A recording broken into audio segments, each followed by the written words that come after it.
नमस्कार दोस्तों। कैसे हो आप लोग। आशा करता हूँ आप लोग सभी अपने घरों पे स्वस्थ होंगे और साथ में थोड़ी बहुत पढ़ाई भी कर रहे होंगे।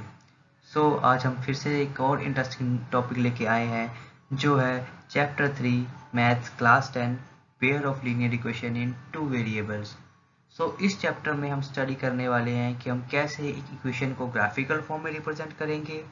फिर हम अलग अलग मेथड्स को उनको स्टडी करेंगे, जैसे क्रॉस मल्टीप्लिकेशन मेथड हो गया, एलिमिनेशन मेथड हो गया और हमारा सब्स्टिट्यूशन मेथड हो गया। चलिए शुरू करते हैं। अब हम स्टार्ट करते हैं हमारा फर्स्ट टॉपिक जो है pair of linear equations in two variables. जैसा कि हमारे चैप्टर का नाम भी यही है। हम यहाँ पर सबसे पहले डिस्कस करेंगे कि हमारी लीनियर इक्वेशन क्या होती है। जैसे कि हमने प्रीवियस चैप्टर में भी डिस्कस किया था कि ऐसी इक्वेशन जिसकी डिग्री 1 होती है उसको हम क्या बोलते हैं, लीनियर इक्वेशन बोलते हैं।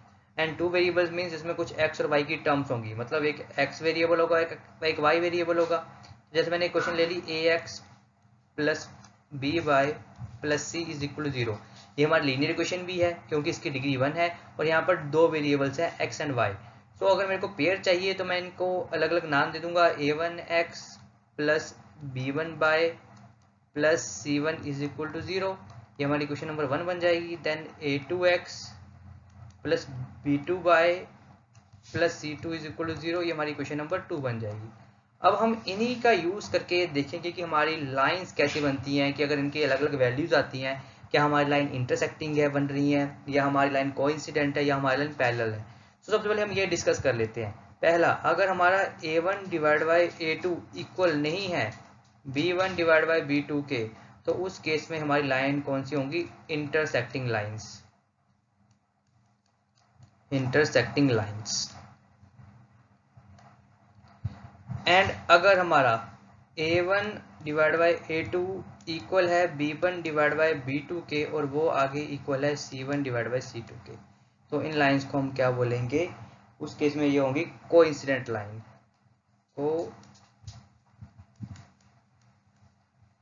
Coincident lines.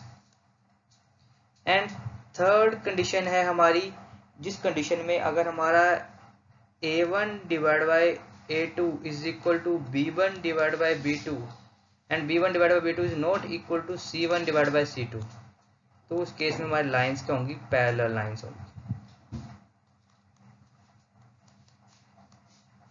ये हमें कुछ कंडीशंस हैं, इनके रिलेटेड हमें 1 मार्क में क्वेश्चन पूछा जा सकता है कि यहाँ पर लाइंस कैसे आ रही हैं। तो इनको हम कुछ एग्जांपल्स की हेल्प से डिस्कस करते हैं कि अगर मैंने अब इंटरसेक्टिंग लाइंस को शो करना है। सबसे पहले तो जो इंटरसेक्टिंग लाइंस होती हैं उसका मतलब है कि लाइन कुछ ऐसे का क्रॉस कर रही है। कोइंसिडेंस का मतलब होता है कि एक लाइन पहले ये बनी हुई है, इसी के ऊपर दूसरी लाइन भी फॉर्म हो रही है, तो उसको बोलते हैं कोइंसिडेंस। और थर्ड, पैरेलल का मतलब तुम्हें पता ही है कि जब दो लाइनें एक दूसरे को टच नहीं करी तो वो क्या है, पैरेलल लाइन से मतलब एक दूसरे के बिल्कुल पैरेलल चल रही है। तो इनकी एग्जांपल ले लेते हैं। फर्स्ट एग्जांपल है हमारा x minus 2y is equal to 0 and 3x plus 4y plus 4y minus 20 is equal to 0। ये हमारी a1 है, ये हमारा b1 है, ये हमारा c1 है, a2 b2 c2। ओके, हम क्या करेंगे, a1 डिवाइड बाई a2 इस इक्वेशन का यूज करेंगे। मतलब यहाँ पर a1 का हमारा x के साथ कोएफिशिएंट कौन सा है, 1, और x2 के साथ यहाँ पर इस वाले x के साथ क्या 3, तो ये आ जाएगा 1/3।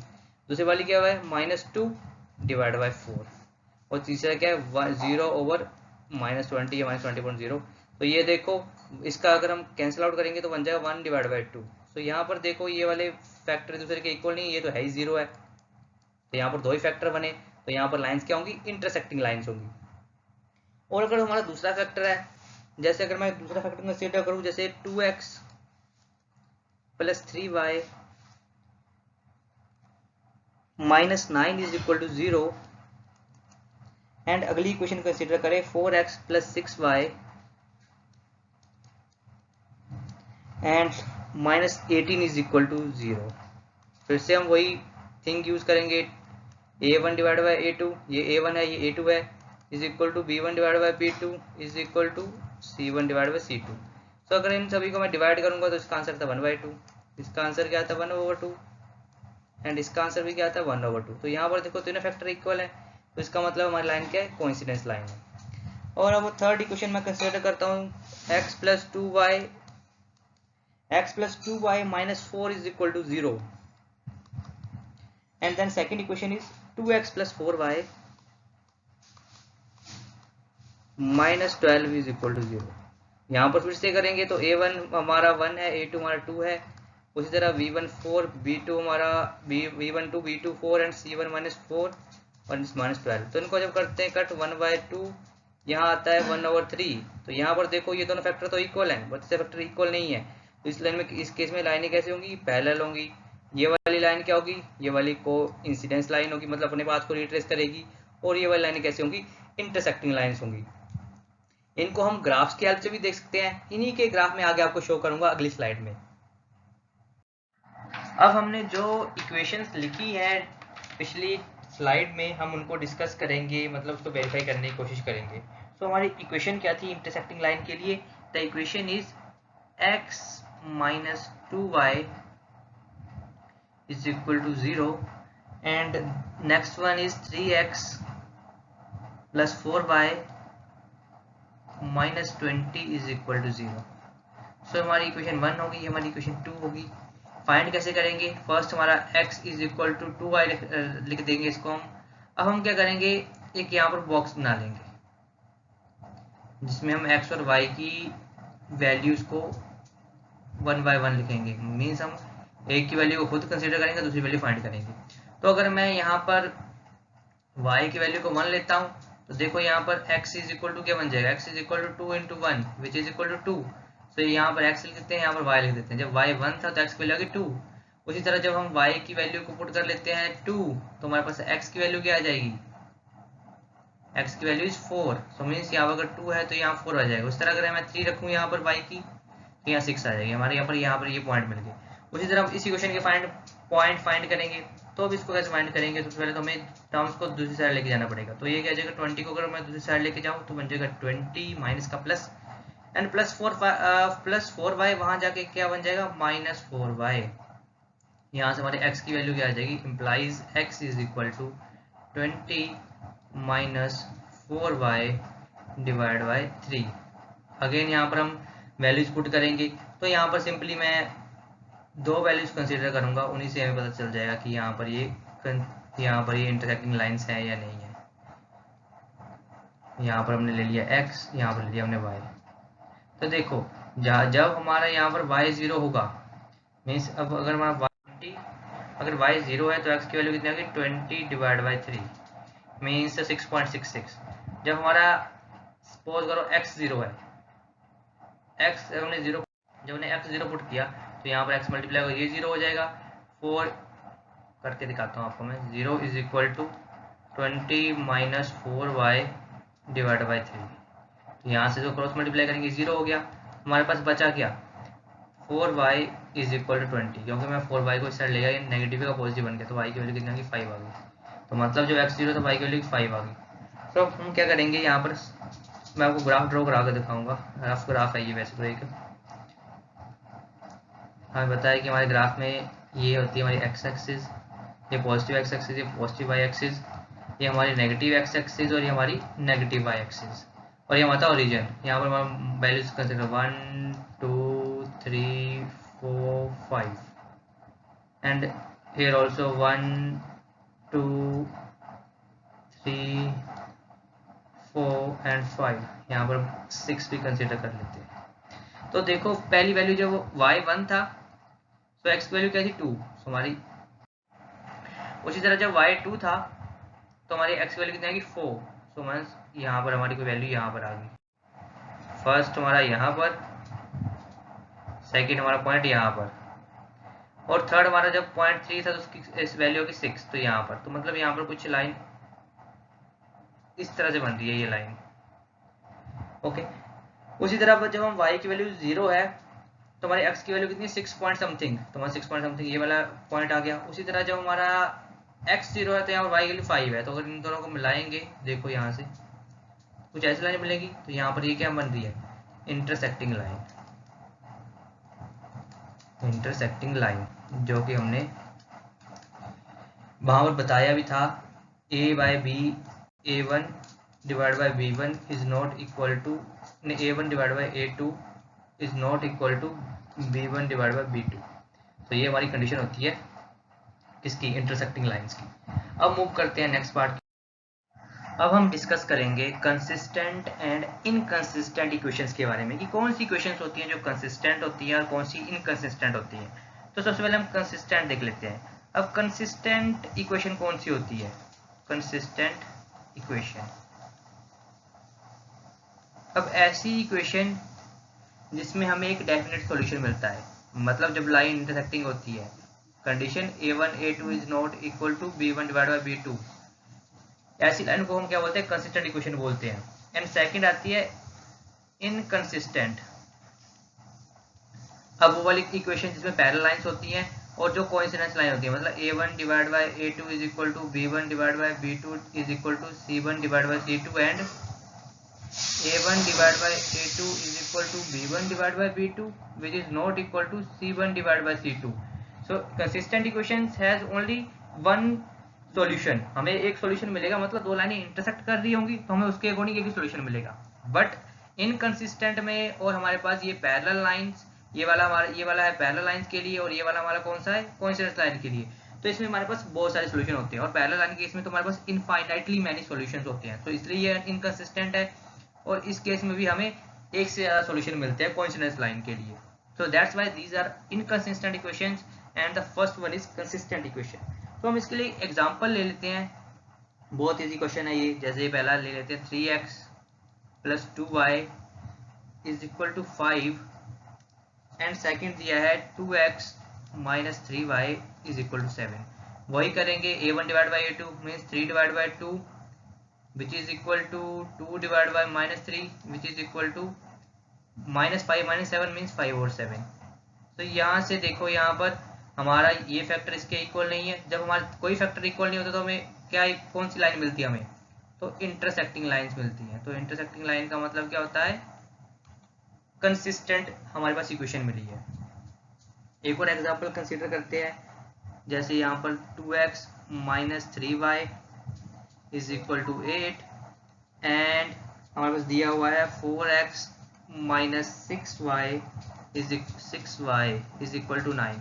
अब यहाँ पर फिर से 2/4 is equal to minus 3/-6 is equal to 8/9। So जब इनको सॉल्व करेंगे तो ये आता है 1/2, ये भी 1/2। तो यहाँ पर क्या है, दो लाइनें इक्वल हैं, दो इक्वेशन, दो पॉइंट्स इक्वल और तीसरा पॉइंट इक्वल नहीं है। मीन्स कौन सी इक्वेशन है, ये पैरेलल की इक्वेशन बन रही है, parallel lines, the lines will be parallel. तो यहाँ पर क्या होंगे, इनफाइनाइटली मैनी सॉल्यूशंस, मतलब इसके अकॉर्डिंग हमारे पास बहुत सारे सॉल्यूशन हो सकते हैं। तो इसलिए ये क्या है, ये इनकंसिस्टेंट इक्वेशन है। बस इतना याद रखना है, जब इंटरसेक्टिंग लाइन होगी कंसिस्टेंट मींस हमारे पास एक पर्टिकुलर सॉल्यूशन आएगा उस इक्वेशन, उस लाइन के अकॉर्डिंग। मींस जब ये इंटरसेक्ट करेंगे तो यहाँ देखो हमारे पास ये इसी लाइन के ऊपर हमारा सॉल्यूशन मिलेगा इंटरसेक्टिंग केस में, जबकि पैरेलल के केस में हमारा हर एक लाइन के ऊपर अलग अलग सॉल्यूशन मिलेगा। तो इसलिए हम क्या बोलते हैं, इसको इनकंसिस्टेंट इक्वेशन बोल देते हैं इसको। अब मूव करते हैं हम नेक्स्ट पार्ट के ऊपर। अब जो हमारा मोस्ट इंपॉर्टेंट टॉपिक है इस चैप्टर का, वो क्या है, algebraic methods of solving a pair of linear equations. इसमें हमारे 3 और 4 मेथड्स हैं और ये शॉर्ट गारंटी है कि ये क्वेश्चंस एग्जाम में आएंगे ही आएंगे और ये क्वेश्चन 3 और 4 मार्क्स में आता है। तो इसमें से हमारा फर्स्ट पार्ट है वो क्या है, सब्स्टिट्यूशन मेथड। तो सब्स्टिट्यूशन का मतलब क्या होता है, पहले इसको हम एक एग्जाम्पल लेके अपना सॉल्व करते हैं किसी डेली लाइफ से। जैसे हम कोई गेम खेलते हैं, सपोज करो हम वॉलीबॉल की गेम खेल रहे हैं, उसमें कोई एक प्लेयर इंजर्ड हो गया तो उसकी जगह वो प्लेयर बैठ जाता है बाहर, उसकी जगह कोई नया प्लेयर आ जाता है। तो उसका मतलब क्या हुआ, जो इंजर्ड प्लेयर है उसने अपनी जगह किसी और को बैठा दिया, उसको हम बोलते हैं सब्स्टिट्यूट करना। सो यहाँ पर अगर मैं इसको समझाऊं आपको, फर्स्ट क्वेश्चन जैसे एग्जांपल देके 7x minus 15y is equal to 2, ये क्वेश्चन नंबर मैंने फर्स्ट मान लिया और हमें दिया हुआ है second x plus 2y is equal to 3। तो ये मेथड बहुत ईजी है, देखो यहाँ से। अब हम इन दो इक्वेशंस में क्या करेंगे, वेरिएबल को सब्स्टिट्यूट करेंगे। मतलब सपोज करो y इंजर्ड हो गया, तो y की जगह मैं एक और x को यहाँ पर पुट कर दूंगा। तो वहां कर देखते हैं कैसे करते हैं, बहुत इंटरेस्टिंग है ये। तो यहाँ 7x minus 15y is equal to 2, ये हमने एज इट इज रख ली और हमने सेकेंड इक्वेशन क्या लिखी, x is equal to 3 minus 2y। अब मैंने x की जगह क्या लिख दिया 3 माइनस 2y। अब देखो मैंने इसको क्या कर दिया कि हमारा y क्या होगा इंजर्ड हो गया। अगर हमारा y इंजर्ड हो गया तो ये क्या करेगा, सॉरी यहाँ पर x इंजर्ड हो गया, हमने गलती से y की जगह x को इंजर्ड कर दी, चलो कोई नहीं। तो अगर हमारे पास x इंजर्ड हो गया, देखो x की जगह क्या आ जाएगा y वाला मेंबर आ जाएगा। तो यहाँ देखो 7 इंटू 3 माइनस 2y, x आ गया क्योंकि x की वैल्यू ये भी है। तो क्या आ जाएगा minus 15y is equal to 2। तो यहाँ क्या बन जाएगा 21, मल्टीप्लाई करेंगे अंदर 7 से 21 minus 7 to 14y minus 15y is equal to 2। तो ये क्या बन जाएगा 21 minus 14y and 15y minus 29y। जब कभी दो टर्म्स माइनस की होती है तो प्लस आता है, बट हमारे पास बड़े टर्म के साथ साइन कौन सा है माइनस का, इसलिए माइनस आएगा। ये आ गया 2। तो यहाँ पर क्या आ जाएगा minus 29y is equal to 2 minus 21। तो माइनस 29y किसके इक्वल हो गया हमारा माइनस 19 के। माइनस माइनस कैंसिल आउट हो जाएगा यहाँ से, तो y की वैल्यू क्या आ जाएगी 19/29। अब जो मैंने इंजर्ड प्लेयर था इसकी जगह वैल्यू रख दी है x is equal to 3 minus 2 into 19/29। अब हम क्या करेंगे एलसीएम ले लेंगे इनका। तो 1 और 29 का एलसीएम कितना आ जाएगा 29 आ जाएगा। 29 टाइम्स 3 कितना होता है हमारा, करके देख लेते हैं। सो 29 टाइम्स 3 इज इक्वल टू 3 9 27, 3 2 6 2 8 87। सो ये आ गया 87 एंड 19 2 38। सो 17 में से 8 गया 9 एंड 7 में से 3 गए 4, ये बन गया 49/29।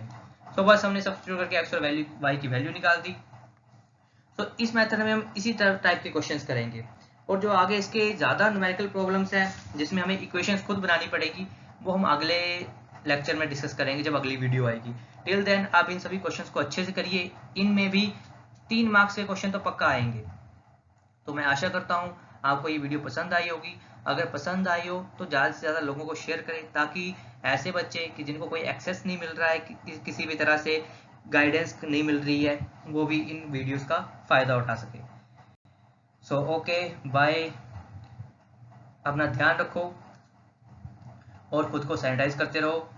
Okay bye bye, take care.